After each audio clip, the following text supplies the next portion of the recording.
completely take off in the early game. But that remains to be seen, because what is Ubisoft going to bring to the table? It's a big question on everyone's mind. This guy was, on the Dire Cubs, on their challenger lineup.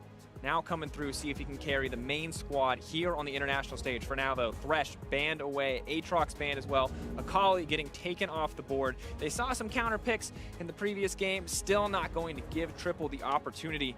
Bans remain pretty standard outside of the Thresh. Yeah, and that surprises me because Archie has not played a lot of that at all during his regular season. And so this to me implies that there is a pick that the Direwolves do have in mind. They played a lot of Rakan during their regular season. Perhaps they want to get themselves something like the Tahm Kench early, get Cupcake on something that he is pretty comfortable with, or maybe they want to go for the Braum, but a Thresh ban is very surprising, and to me it kind of implies that they have a certain support pick in mind. What's it going to be? Right, it's actually just a generic Alistar. So clearly something that Archie has been practicing with the recent buffs to the pick, and we have been seeing it throughout the play-ins rise in terms of popularity. Has been the case. Now do InFinity want to respond with an aggressive bot lane? Kai'Sa, the premier scaling option. They lost to it. They're going to give it the run back here as they bring it out themselves on the side of InFinity. Do they just grab a support of their own? That's kind of my question. I think they could get themselves a jungler right now if they wanted to. In the last game, they early prioritized the Camille, and while Solid Snake wasn't able to have much success with it, it is still one of his big comfort picks. But instead, they will just lock themselves in a solid bot lane. It was the bot lane that they did end up losing to, and hopefully they can use it to empower them moving forward. Have to see two scaling options if the Tristana does get locked in. So both teams playing for a little bit later in the game. And a tank on the top side for BioPanther as expected. This is where you like to see this guy. Sometimes you want to see, Ornn top Mundo. laner. Those are his Ornn, things. Mundo, get a Cho'Gath in there. That's what I want in the hands of BioPanther. So, be an engaged threat. Direwolves have engaged right now. They've got the Alistar and they've got the Ornn. They also have scaling on their side with the Tristana. All they want now is perhaps a little bit more early game skirmish damage, unless they're committing to the late game. InFinity now going to lock in their mid laner, and of course, this was banned in the game against EDG, but this is a big comfort pick for Kotopaco. And they're immediately banning out the counter picks. The Cassio not going to see the light of day, and I love this. Kotopaco, brilliant with his use of the Realm Warp, shutting off paths, ensuring that the team can collapse on specific targets.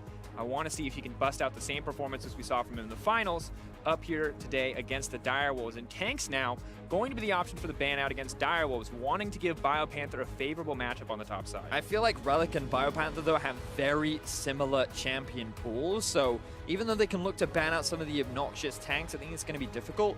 I think the bigger thing here is trying to take away some of the engage tools that often come out from the top side of the map. And with Sion being one of the big ones, they may look to ban away the Maokai right now if they really want to limit the number of options for InFinity to start fights. Olaf the takeaway here. So I guess Rise, Olaf, you don't want all those champions able to collapse on you. The Predator, of course, a nice bit of movement speed. And the Braum.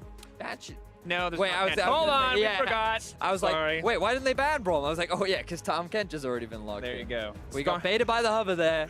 Skarner locked in for Solid Snake, and this was a champion that he did put up some good results on in the final. I would love to see a similar performance again where he's shutting down key carries with that Skarner ultimate. King, though, of course, an incredible talent, may not succumb to that, may get a QSS under his belt.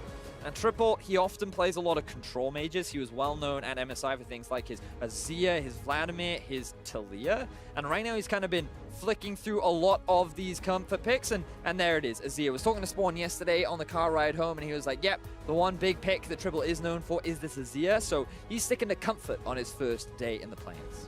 Last pick going to go into the hands of the jungler of the Direwolves. What does Ubisoft bring to the table? Is he going to go aggressive? Yes, he is. Giving him an aggressive early pick, his first, I guess you want him to be comfortable. You say, you know what? Let's solo queue it. You get aggressive. You get in people's faces. It's Azir Tristana. Yeah, I do see like, that. I do see that both of the champions he needs to support are scaling, yes. So I feel like he doesn't have that many lanes to play around on the Xin Zhao, and when you get to a point in the game when Azir and Tristana are irrelevant, Xin Zhao isn't. So I feel like something like a Gragas might have been better, but he's passing the baton, Betty. He'll get them through the early game. All right. They carry it through in the late game. We shall see. I much prefer InFinity's composition. I like the round out of the Poppy, I think their engage is a little bit limited, but they do have a pretty solid 1-3-1 composition, and that's really solid against heavy teamfight comps, like what the Direwolf have drafted, assuming you can get a lead in the early game. You can force the opposition to be separated, and they can't take advantage of their 5v5 strength, but then it's going to be reliant on Solid Snake to find you those early game leads, and I feel like he's capable of doing it. He couldn't do it against EDG because, well, his lane has died, but this time around, you don't expect that kind of pressure to come out from the Direwolf squad, especially when they're running Azir Tristan. In the lanes, but in the jungle, Ubisoft, first game on from Challenger to Worlds. Oof. And now it's going to be rough. Absolutely, Solid Snake is a veteran of this game.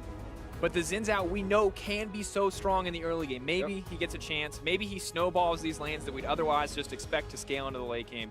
But we're going to have to find out. No doubt that it is all eyes on the junglers in this matchup. Solid Snake, can he make an impact in the early game? Ubisoft, can he keep those carries safe till they come online later on? That's a great question. We're going to find out. Because I don't know. There's a lot of unknowns in this game. We have little to gather from what we've seen from InFinity. We kind of didn't really see anything. So they can now have a clean reset. They can come into this game fresh and hopefully ready.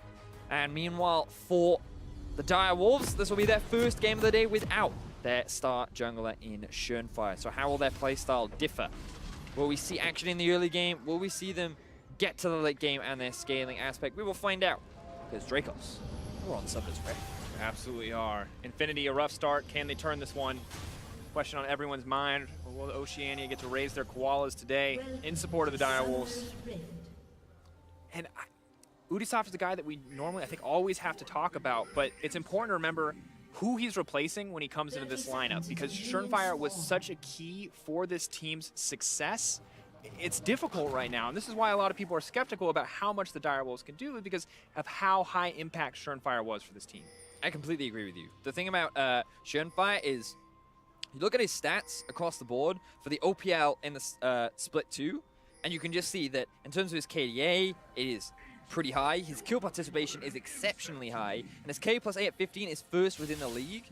And it just goes to show that how involved he is with a lot of the early game leads that his team builds up. He is the reason why the Direwolves are able to find their early game advantages. So with him now gone, does Ubisoft try to fulfill that same role? Does he try to be the heavy ganking style, the player that gets his leads in the early game, or does he play his own? And that's the question. But Triple, I think, is the guy then that you have your eyes on to step up. King and Triple have been excellent carry threats, but with Triple on this scaling threat and his, pretty successful performance the last time we saw him on the MSI stage, I think we want to see more from him this time around. Of course, the stats, not the greatest, but when you think about how far down Direwolves were in the standings overall, it's pretty impressive that he was able to put up these numbers. But I also think it's important to remember that this is the MSI, all of MSI mid laner ranking. So if you consider the big six that were in the MSI group stages, he's not far outside of them in terms of damage output and contribution. This is Xin Zhao in this lane. I feel like he had an opportunity just a second ago to go for a play, but good. I'm not sure if he was spotted on the ward going into the river. Well played in the end by InFinity. I thought it was just spider sense. I thought they had some next level intuition there on the bottom side, but they will back away from Ubisoft. Ubisoft will continue his jungle clear, and Solid Snake content, at least for the first few levels, to just trade back and forth on camps. We'll go for the invade. Does have the smite. Could look for a steal, but he's got to be careful of the Tahm Kench, who is missing. And he's like, aha, yes. I don't have the numbers advantage, so I'm just going to walk away from this one, but I have vision on where the enemy jungler is. This will give Biopanther the option to be a little bit more aggressive, should he so choose to be. Yeah, we'll see how things go. Triple is definitely a player I have my eyes on so far, just sitting in the farm lane against Ryze. And it's interesting, because depending on which pro you speak to, we'll have very different opinions on Azir. Oh, this is an old matchup. Azir Ryze was like one of the classics for a long time. It used to be, and often what you have is Azir gets early push, Ryze is stronger mid-game, and damage. Right now they're losing this early skirmish, because Azir doesn't have that much damage at level 3. Long cooldowns on his Q mean that as long as you just move away from his soldiers, he then loses all of his DPS. So he needs the items to be completed before he can really look for those trades. And now we see Solid Snake up in the top lane. Panther going to need to try to find a way out of this one. The stun does not work. Poppy denying any escape. Solid Snake just going to try to walk him down. The red buff is there. He's running now for his life. He has the flash, but I don't even think it's worth burning it. First blood dropping for Solid Snake in the early game. And after a rough game one, this is the kind of start you want if you're InFinity. Definitely, and we talked about it. Solid Snake He needs to get these laners ahead. You don't really expect him to gank the Poppy lane, but BioPanther was in a situation that he was a little overextending the lane. You know, he's just pushing it up. He thinks he's safe. He doesn't respect the fact that Skarner was just in the river fighting a 2 versus 2 against the Direwolves mid-jungle, and he ends up getting punished for it. Relic played this really well, knocking him back further in the lane, using the shieldy thing. I always forget the name of it. to block. I know what it does. I just forget the name. Not even a shield though. It's just like an AoE knockup. Yeah, but it's like an AoE shieldy thing. All right. You get my point. Yeah, sure. It interrupts dashes, which is why it was used effectively against BioPanther. The steadfast Man, I'm just a presence. color. It's QWE to me. You didn't even say that though. You said the shieldy Yes, thing. Now the W. engage on bottom side. We'll let it go, Vedius. We'll let it go. And I love too that he stayed back on that play and didn't risk dying. He just let the Skarner finish the kill off. But King and Cupcake, you know, both of these options kind of scaling threats, but Tristana using the range advantage quite well. Now Ubisoft wants to make a play, but does get spotted Snake a little is bit. there. And I feel like Kotopako's now baiting. He now knows, but Ubisoft does here we not go. know. Here comes Solid Snake.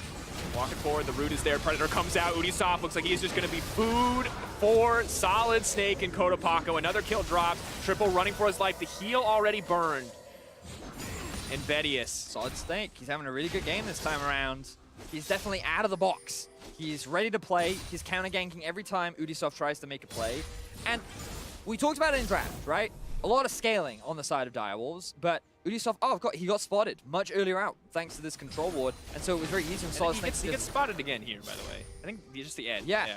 So they know he's there. And this is just the inexperience of Ubisoft showing through, right? A more veteran player might know exactly where to stand, but Ubisoft makes the mistake, and well, not much else to say. And you're not going to win this 2v2. Azia doesn't have the strength this early on into the game. Ryze, Skarner, definitely the much stronger in the duo. So InFinity now with a pretty healthy gold lead. Nice bounce back from their earlier performance against EDG, showcasing that EDG are just a really strong team, and Direwolves currently struggling with the loss of Shinra. Have to see how that changes. Maybe Ubisoft gets a little bit more confident as we move further into the game. As his carries scale up, we'll see what value he can contribute. But level 6s are coming in swiftly. Solid Snake with a significant EXP lead means that Skarner is going to be a threat much faster than Direwolves were ready for it to be. So have to give a lot of respect over InFinity, especially as they just start to win out in a lot of these individual lanes. Triple even getting zoned away because they don't have vision in their bot side jungle. He's paranoid of the dive. He goes for the trade rather than the farm. But he's still doing all right in terms of farm. Triple. Remember that they do have the scaling aspect. Interestingly, he's gone for the electrocute over the more conventional, say, Airy or Comet. Wants to have a little bit more burst, but here's Solid Snake. TP comes in from behind. Oh, Realm Warp comes out. Cupcake immediately forced to flash. Once again, just one of the things you gotta love about Kotopaku. So active in using the Realm Warp, something we do not always see from Ryze players, but every time it's off cooldown, he is trying to force a play. Yeah, InFinity feels so much more comfortable this time around. Solid Snake on the Skarner, something he can have impacted in the early game. Kotopaku on his most played mid lane champion in Ryze, showcasing his capability and strength on the champion. Archie getting another comfort pick in the Tom Kench as well. I like the use of the teleport there to flank in. And you gotta wonder if that Thresh ban could have just been a Ryze ban, but that's something for Direwolves to, you know, review later. Yeah, reevaluate. Remember, they will have another opportunity to rematch. They will get to play EDG later in the day. We'll see what they can do. You will see. It's a difficult task, I think we can all agree. Me, you, everyone who watched that first game can definitely agree that it would be hard. Now the Skarner level 6 comes in. Ubisoft still behind. Very difficult spot to be in. They make the individual 1v1 nigh impossible to win, but Ubisoft still willing and able to make some of these plays. I feel like he's got his eyes set. No pings have come out, so I don't know if he's been spotted just yet, but he doesn't have a camp to go to. I feel like you just gotta try. Not confident though on the side of Direwolves. Don't want to risk anything there in that play. No TP for King means if that does go south, they're not going to get quickly back to the lane.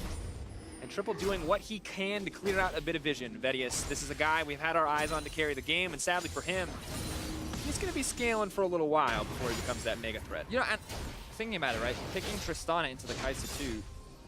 Typically, you can have push into the Kai'Sa, but the problem here is the support matchup. The Tom Kench, the Alistar. It's really difficult for Alistar to really gain any leeway in the lane when you're going up against the Tom Kench, which means that this Tristana, who arguably does get outscaled by the Kai'Sa, or at least many pros would consider Kai'Sa to be the the best late game AD carry in the game right now, you can't really afford to be losing lane this hard, because you kind of look at this Direwolves composition and you say, well, they still have the late game.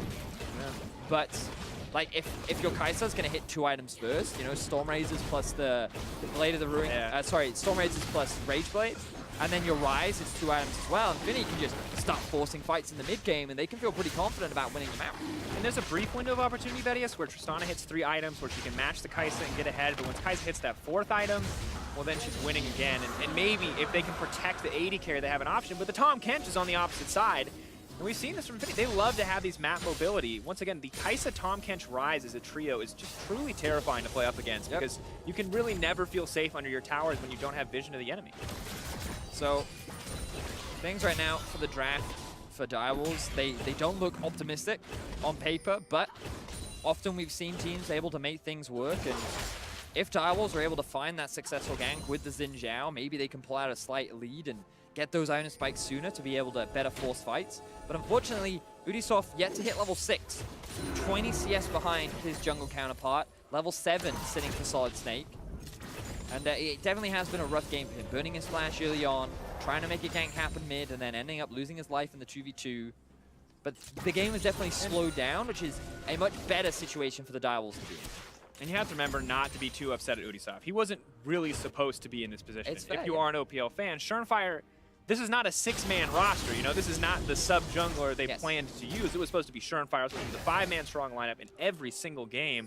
And it's these emergency situations where the OPL team suddenly find themselves a man short, and not only a man, but an MVP, really, of this team. Certainly the case. Now InFinity looking to make a play down the bot side of the map. Use the pressure advantage that they do have. They will zone them away from all this farm, and the Realm Warp was even ready to rotate down. But Triple has come all the way here.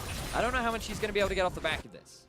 Cupcake's Alistar, something you always have to watch as well. The engage potential there, definitely something to consider. Ubisoft finally level 6.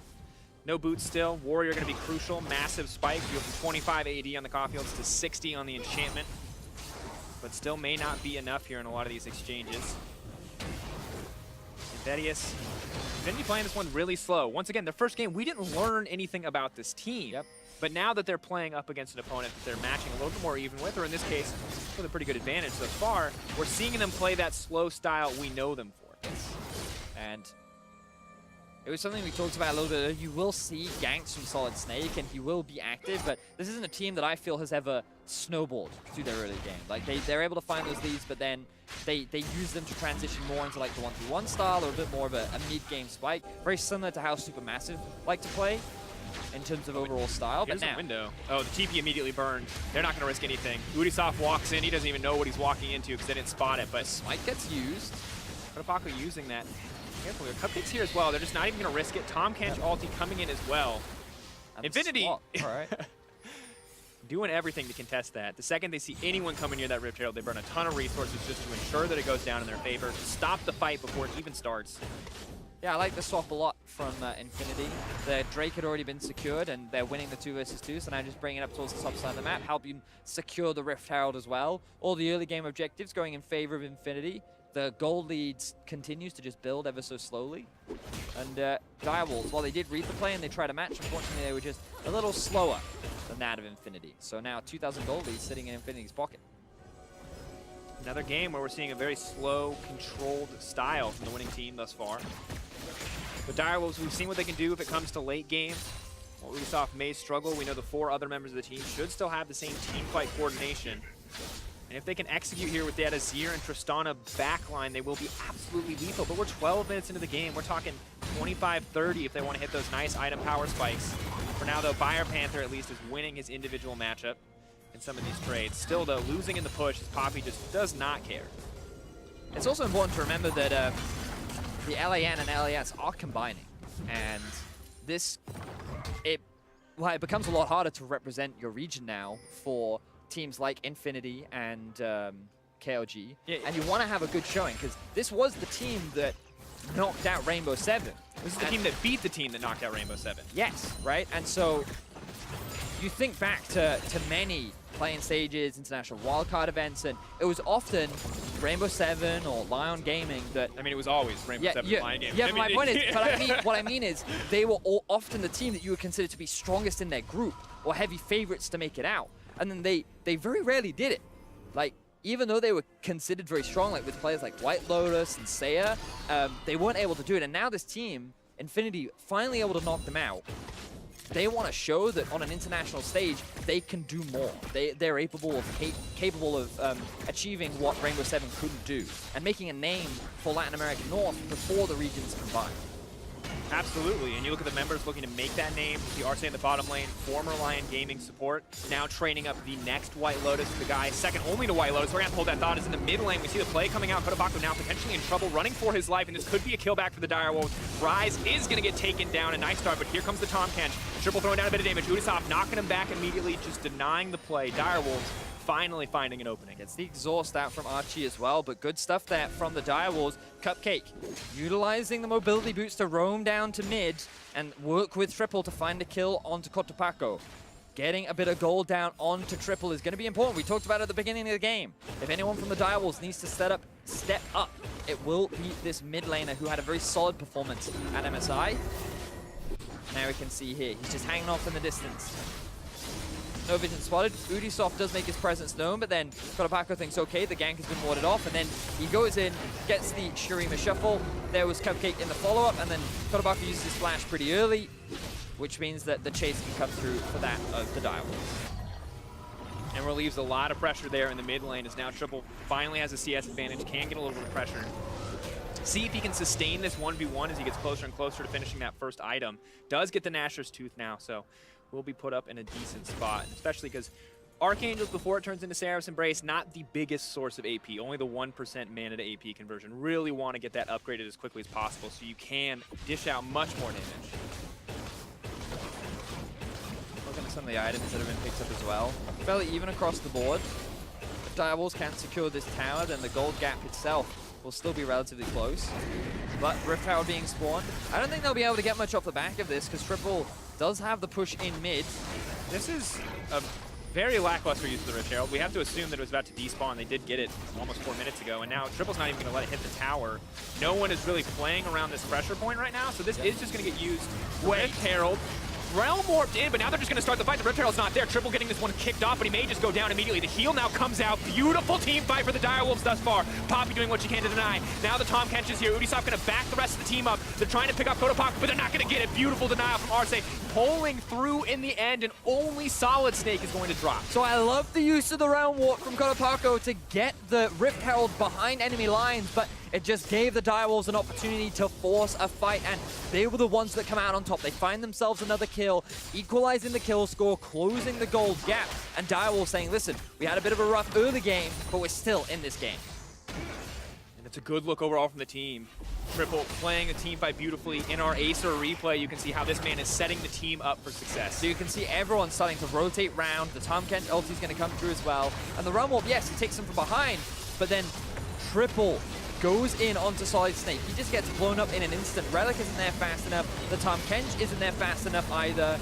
And then Biopanther comes in with the ulti, but they can't quite get the follow-up because the rest of Direwolves are focusing on the Rise. It means that no additional kills go down, and Direwolves are able to keep their mid tower alive, but it is very low and just prime for the taking.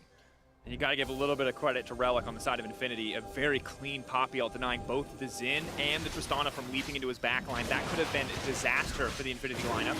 But they stopped the bleeding immediately in that fight, only losing a single member. And now they've got their sights set on their second dragon of the game. Mountain and an Ocean to back them up as they push forward. Will help if they want to go for the split push style at this stage of the game. Still, though, giving up a lot in that exchange. And Kai'Sa, interestingly enough, going for... or a little bit behind now on the Rage Blade, as the second item is going to be coming in a little bit faster for King after that play. Game is now very close between the two teams. Interesting way in which it's developed, because InFinity, they utilize the early pressure pretty well, but then a couple of good plays coming out from Direwolves have kind of brought them back. Cupcake making his roam towards mid, the punish on the Rift Herald as well. It just goes to show that Direwolves still willing to force fights, even though they don't have the same kind of early game leads that they often get with Schönfire. they still have that playmaking potential, and Triple still looking really good on his big comfort pick. I mean, 100% kill participation. He's been a part of it all, but King now. So there's that Kai'Sa we were talking about. That's a lot of damage. Yeah. King maybe not feeling quite as comfortable to go for the one-for-one trades, and of course Cupcake not being there. That's bad news. It's only going to get tougher for King as the fights progress. The advantage that Tristana does have over the Kai'Sa is the range difference between the two. And if Renyu can't really get onto the backline, then it becomes much harder to utilize the strength of the Kai'Sa in terms of her mobility and huge burst damage. So if it's just straight front to back, just because of the range advantage, it's that much easier for King to stay at a safe distance and hopefully melt through those tanks faster than Renyu can. But obviously, in terms of damage output, Renyu's going to have that advantage. So skirmish kicks off the mid. Taking a lot of damage here, but Solid Snake is on the way in. Ubisoft is here as well, but that Xin Zhao is still quite far behind. Cupcake going to pull back in the duration of his ulti. Archie still might go down here. Azir wants it. Is he going to get it? One more auto means Triple takes down the support on the side of InFinity. And fights just keep happening in the mid lane. InFinity, remember, their comp really excels at this point in the game when they're kind of splitting the map apart, and Direwolves have so many engage options. They have so much AoE. When they're grouped as a 5, that's when this composition thrives the most. And InFinity, 3 times in a row now, have given away advantages in this middle lane. They need to show more respect. They need to give that space over towards the Direwolves. Otherwise, they're going to keep looking for these fights and keep finding these small advantages. The good news for InFinity is they do get a tower back, which puts the gold slightly in their favor. That is alongside the 2 Drakes they have earlier. But once again, a lot of expectation on Triple's shoulders. And I think we have to continue to praise him because he has not hesitated to really make these plays happen. Of course, Cupcake as well alongside King. Really the 3 core members stepping up as BioPanther kind of remains on an island. Yeah, I agree. Sorry, I just noticed the Phantom Dancer being picked up for King. Perhaps he wants a little bit more survivability against Renyu. Not conventional. Usually we see things like the Rapid Fire Cannon or in some cases the Static Shiv. And the Rapid Fire Cannon, you know, a pretty terrifying item generally. Yeah. Because on 3 items, you get an 800 damage crit on a mage, and they just don't really get to play the game. And there's that range advantage we were talking about, right? Like, it can be difficult for Renyu to close the gap. But I think that's what we like, right? In the sense that Renyu can outduel if he gets in range, and now it's that much harder for him to get in range because the Phantom Dancer gives that extra movement speed, gives that damage reduction. And I so guess. It's not a rapid fire auto, which is very strong, but it does mean that King is a little bit more comfortable in a lot of these duels. Especially, I will say, like, I can somewhat understand. It's odd. I agree. I'm not convinced either. Build. I'm just trying to find an argument as to why he would build it. I agree. And I think it is just that extra bit of survivability and maybe a bit more dueling power. But right now, he does have priority in mid. Want to quickly look at the vision across the map as the game's a little slow. You can see that Direwolves do have control over the river, and InFinity are forced to kind of have more of a defensive vision line just around the Baron area. And this largely comes off the back of Direwolves' control in the middle lane, and having control around the Baron is really important for their comp, because remember, they want to 5v5. One of the easiest ways to force that is start the Baron, and you get the enemy team to group out TP in, and then you can look to force your fight. But for now, King is focused on sieging. The Azir Tristana siege duo is incredibly oppressive. Hex Flash, is it going to go in? Cupcake not going to commit. When they see the Predator used, they're happy to just take the cooldown alongside the TP. But another wave, they might just be able to siege it. They have a significant range advantage. Relic, however, says, all right, we'll take the 1-for-1 trade. We'll push in on the bottom side of the map. And now if Direwolves don't get this tower, they're going to feel pretty stupid. This is the difference in the comps, though, right? InFinity want to try and play on a side lane. Right now, they're just trying to wave clear. But here's the engagement Direwolves. The flash out from Kotopaku. They're just going to give up the tower immediately. Azir sets up one of his own, just stopping any counterplay here from the side of InFinity. But it's a 1-for-1 trade in terms of towers in the end. And still InFinity with a gold lead. Yeah, well, I mean, the thing is, Direwolves lose so much farm in the bot lane. You're going to lose like 2, maybe even 3 waves to the tower. Excuse me, and as a result, it just means that even though the tower gold goes down in favor of Direwolves, InFinity also secured their second tower of the game, and they got all those extra resources into Relic. So he's going to have an experience advantage over BioPanther, he's going to have a gold advantage. You can see he's already completed his second item as well. So debatable if that trade was worth it, seeing as they're going to lose a third tower off the back of it as well. Direwolves outclassing in a lot of these exchanges and fights, but when it comes to map play, InFinity are reigning supreme here. Splitting up the map and finding these opportunities. The earlier Rift Herald charge may have cost InFinity a kill.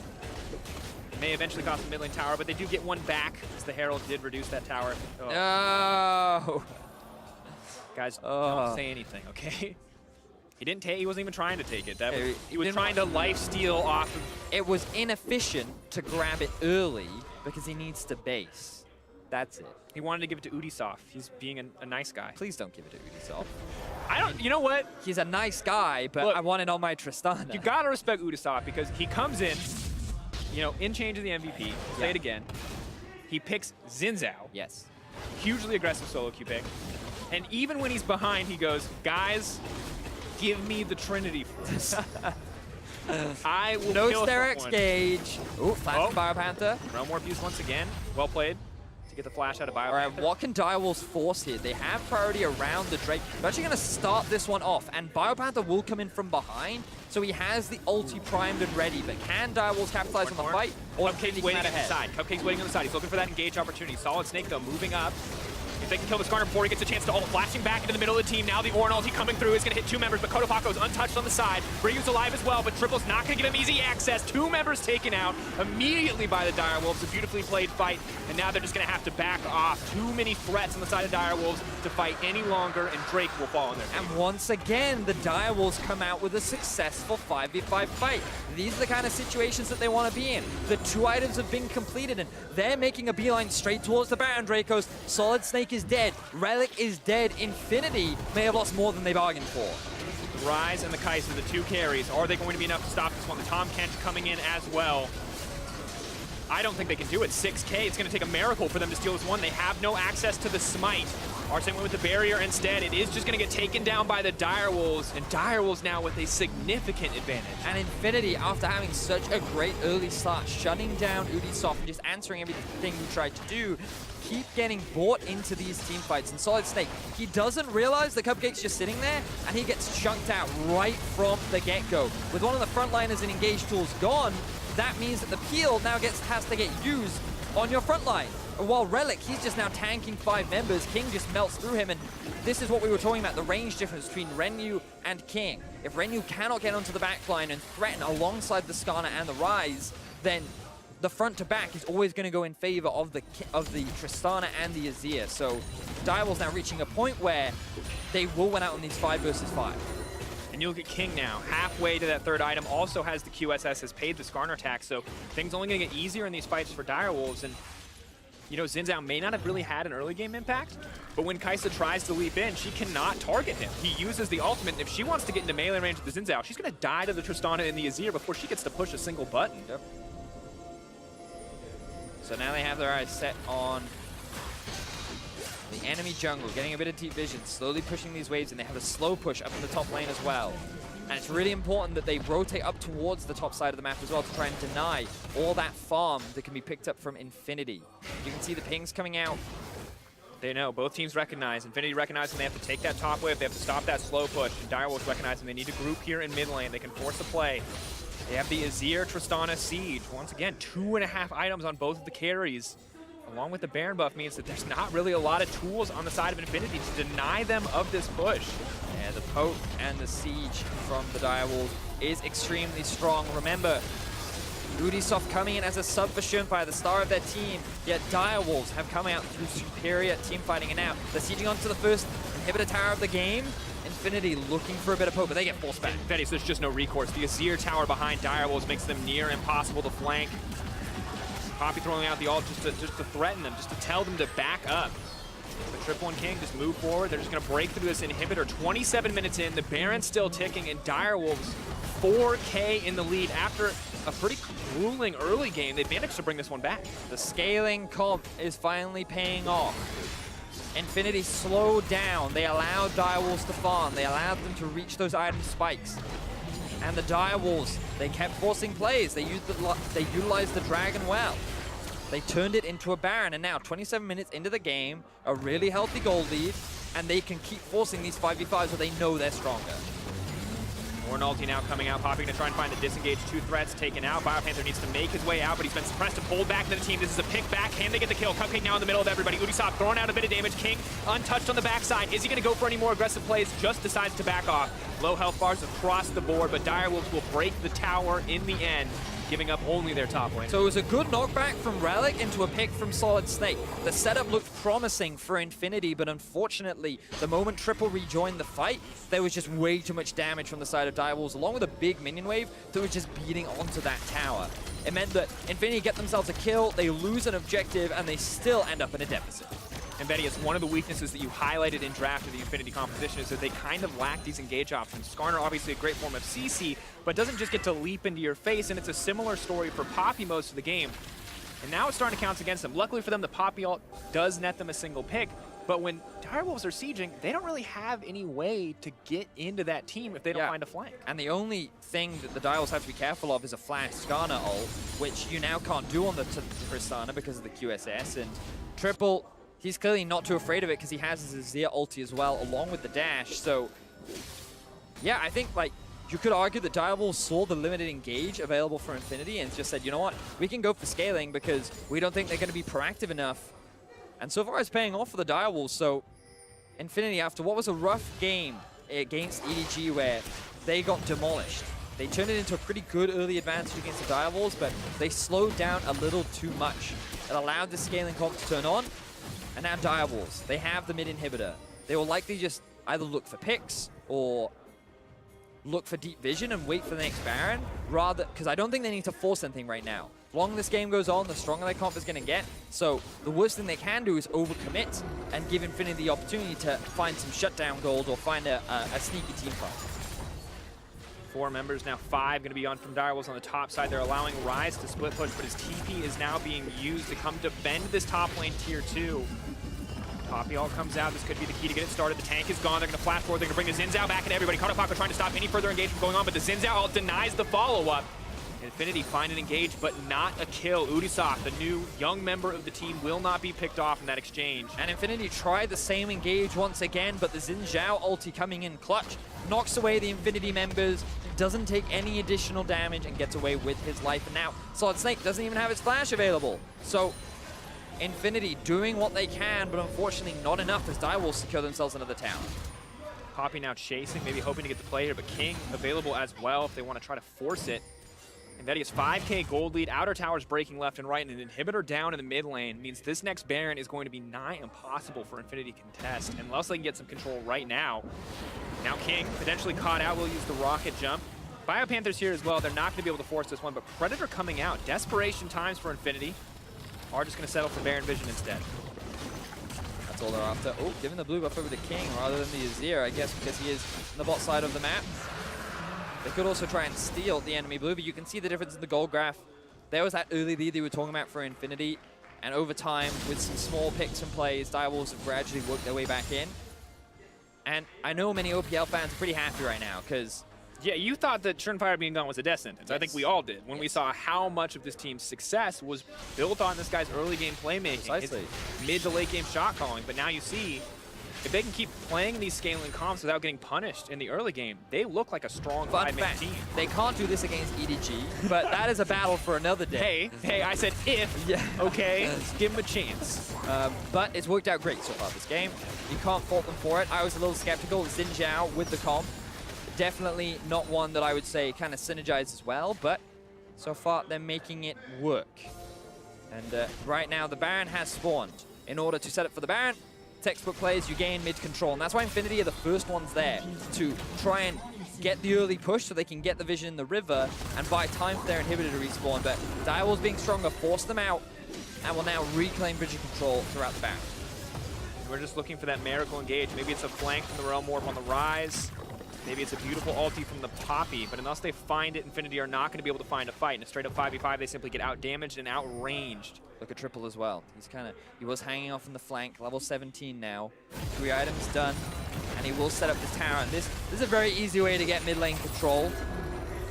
Also have to remember, if you're Triple, heed Vedius' advice. Just play it slow, because we've seen many games back in Azir meta be decided by the Azir that's a little too eager to try and engage, that tries the sick Azir sec, the Shurima shuffle, and ends up dying as a major damage threat. Isn't going to happen this time. Look at how quickly this dies now with Azir plus Tristana. Bot and top are pushing in favor of Direwolves. Now is around the time where they want to try and force this play.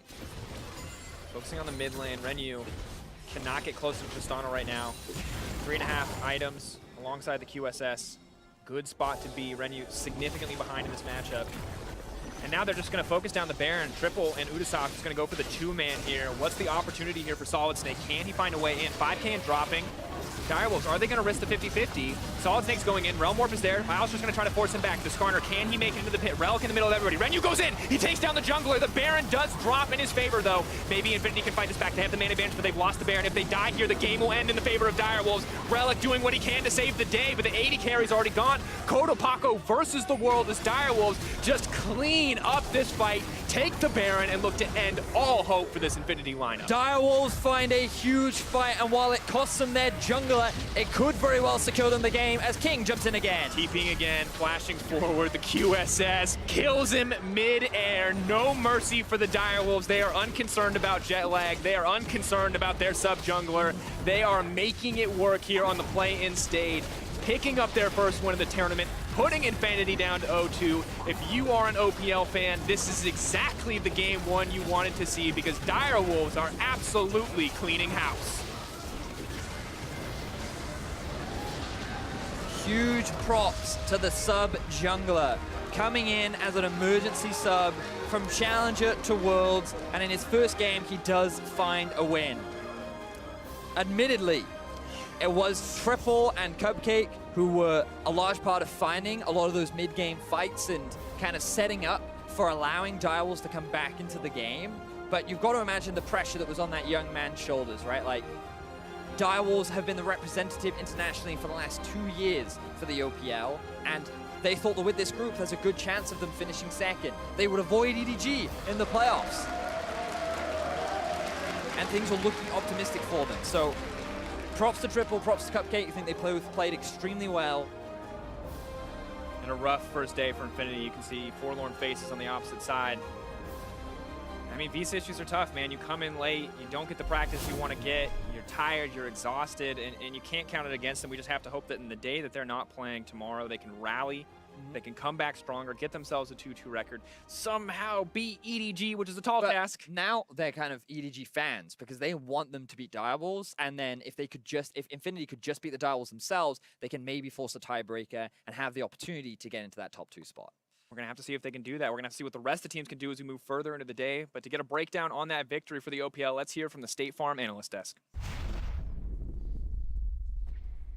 Well then, the Direwolves have arrived at Worlds with a phenomenal victory over InFinity. I do also want to welcome a phenomenal victory for the analyst desk. Mark Z is back. Yeah, Spawn was going to be way too hype with OPL winning, so they had to bring me in to not get too crazy. Yeah, we had to drag him out, honestly. It was getting a little bit too active. Trying to fight people. Threw in a few punches. Yeah. He is going to cast, but we did actually have to drag him. He was like, I want to talk about the Direwolves. Well, I'll do it for him. A phenomenal game out of the Direwolves. And I just want to state, and I don't think I can overstate it enough, the expectations were low for this team, especially since the news that Surenfire would be out, Ubisoft, the complete rookie, would be in, and they have defied all those expectations so far. So what plan did they do it with? Because it doesn't look like a very normal or a comp that we had expected.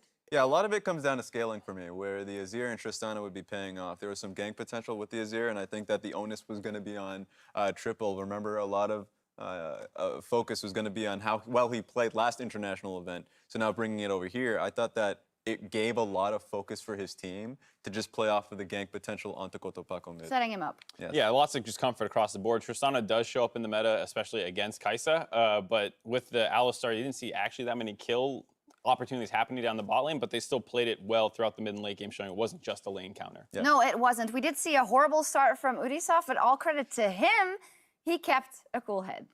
Yeah, I mean, that was, there's a moment where I was like, he is making Solid Snake look good when Solid Snake got destroyed in the previous game. So, you know, I thought that was kind of the end of the world with some of those early ganks where he was showing on wards, showing on just minion waves and stuff and still going for gank opportunities. But then to have the mental resilience to not let that get to him and the entire team as well, probably helping support him, was really impressive to see. That's the thing. Remember, it was the same deal with BioPanther on the top side, getting ganked out there, so the jungle difference was definitely showing. But then it refocuses down mid and Dragon, and you can start to see these fights unfold, where I think that Direwolves had a great setup. Yeah, exactly. And this is where our MasterCard player of the game, Triple, emerged. We always knew he was a good player. He had shown very good play at MSI as well. And it was the question if he'd be able to do it now that he had a new jungler in. The answer is a resounding yes. Now, this was a great setup to begin with. Remember, his Azir Soldier was just about to die. It meeks it, so Kotopako walks in a little bit forward, gets caught out, and this was just a trend.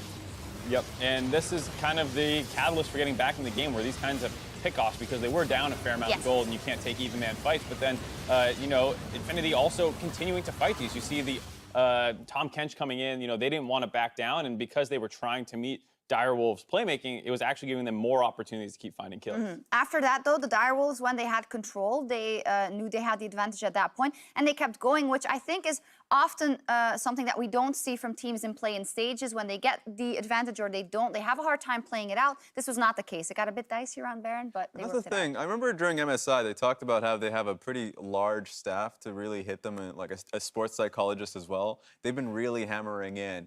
If you find yourself in a deficit, you can still come back. The team Direwolves in the past has actually been a team that if they find themselves in a deficit, they just lose out. Same with most OPL So squads. is this where the question comes in? Was it a blessing in disguise that Schernfire is not on the team? It's actually a good question, because he has always been a very fiery player, which when you're on a winning team, that's great because he's giving you all this passion and stuff, but it's also the kind of thing where when that fire dies out because you're losing, like, he's not the kind of guy who's going to, like, I don't think, feign optimism in a game that's not going great. And so maybe it's the different personality type actually does help out. I think that even one of the best things about the jungler there, Schernfire, is that he does actually have a fairly calm head when they're in a deficit, and he's a great communicator. So I just think that he is by far the better jungler in this situation. It's more telling that InFinity losing in this kind of fashion is a very dire strait for them going into the next day. So you're turning it on InFinity's Yeah, head as to definitely am. dancing around the It jungle ain't item. good, dog. It ain't good. I see that from your experience, you did keep a cool head. We'll leave it in the middle, but I think maybe, as Mark said, it more comes down to a different type, not necessarily better or worse, a different way to play in these situations. The same with BioPanther as a rookie in the top lane as opposed to Chippies. It seems like the dynamic in Direwolves may have changed. Of course, one game sample, right? So let's track it. Yeah, absolutely. I mean, like we said, Ubisoft did have some problems here. So when they go into their second game of the day, if he's able to have a better early game, I think that's maybe when the question starts arising, because he definitely struggled in the early game compared to what we're used to seeing out of Schernfire. And remember, here's a big point too. Even though I talked about the large support staff that they have, it's one person more because it's actually been Schernfire helping out Ubisoft, making them feel comfortable and watching some of the scrims as well. So I think they're, it looks like, in a very good position. We'll have to see how they fare versus ED. Yeah, they've turned that deficit into maybe an advantage going forward. And then InFinity, as you said already, across the board, LATAM North, LATAM South, and also CBLOL, the teams from Latin America and South America have just not been too good. What can we break it down for InFinity? Of course, we talked about jet lag before. We talked about the fact that they had strong individual players, so they could make something happen. What do they have to look at? My point is I think they try and make too much happen on the map. A lot of the times your composition is focused towards getting your bottom lane ahead, and a lot of these teams, I know that Fix and Slow for KLG, and in this case, you have your bottom lane, Renyu and Arcee, play towards your bot side a little bit more frequently. Even if the top side is getting ahead, you can use your TP advantage to get something going. But far too often is Kotopako making plays happen mid lane or trying to press too deeply, or Skarner trying to do the same thing. It just muddles everything up and it makes more mistakes happen. Yeah, just the idea of like coordinated set plays versus reacting to a moment where you think you can take aggression. They haven't done like these 4-man dives, roaming the rise down and stuff like that very much. And that's what you want to see, not like just a random 2v2 in the mid lane. Yeah. We'll see in 2 days when they come back to the stage, the day after tomorrow. Rather, let's also check in on our predictions. We had some monumental failures and then one gleaming correct supermassive prediction, which we have to give Raz credit for. So our next predictions are kind of boring, but I'm just going to follow Raz, whatever he predicts. Well, what I really like about this is like no one's going to ever talk about the fact that I got G2 wrong, because we have Shocks and Vedius and all these G2 homers who are upset that they lost and just quietly. Yeah. I get to sneak under the radar that like on the, you know, the cooldown yesterday, I was blasting Raz for daring to predict Same. Supermassive. Yeah. No, don't watch that Don't check pod. the tape. Don't watch that pod. No. Well, in any case, does anyone want to change their prediction of Direwolves over EVG? No, that's not happening. If that happens, if that game happens, somehow Ubisoft takes down Clearlove, I'm just done. I'm gone. I'm literally just walking out of the building and taking my flight back to Shanghai. All right, then. We will track that. We will see what happens. Also, remember, you guys, the Championship Kazakhs and all of the world's loot is also available now. To show your additional support, pick up your team-specific chroma, which can include a loading screen border, a special recall, and an emote that you can flash in-game when you're owning all those people. Now, in our next game, we've got Supermassive back on the stage as they challenge Thailand's Ascension Gaming. See you then. I'm flying. That's it. Wait, there's no music, Brad? No? No, I was just listening to it. Hello. How you doing, dog? My name is Raz.